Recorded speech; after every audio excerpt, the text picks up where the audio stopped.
मुझे घूमने का बहुत शौक था।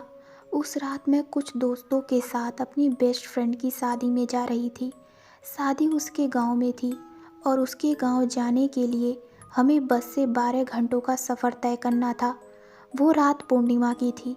रात के 12 बज रहे होंगे कि बस एक ढाबे पर रुक गई। सभी का मानना था कि उस हाईवे पर पूर्णिमा की रात 12 बजे जो भी गाड़ी गुजरती है उसका एक्सीडेंट हो जाता है। इसलिए कुछ समय के लिए हम सब उस ढाबे पर ही रुक गए। तभी मेरी नज़र एक चमकती जोत पर पड़ी। उस जोत से मैं सम्मोहित होने लगी।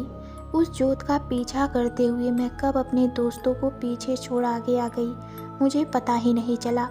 जैसे ही मुझे होश आया मैं तुरंत पीछे मुड़कर अपने दोस्तों के पास आने लगी।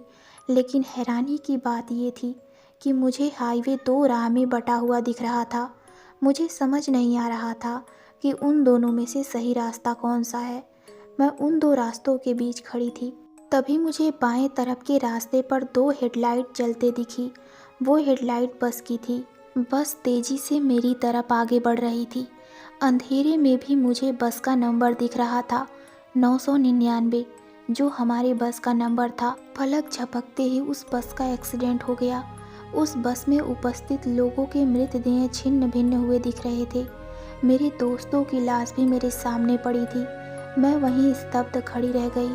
उससे भी ज़्यादा हैरानी की बात थी कि थोड़ी देर बाद ही दाईं ओर से भी एक बस आने लगी।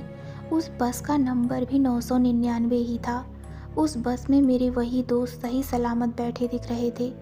मैंने बस को रोकने के लिए अपना हाथ फहराया, लेकिन उन्होंने मुझे देखा ही नहीं और बस मुझे छोड़ उस हाईवे पर आगे निकल गई।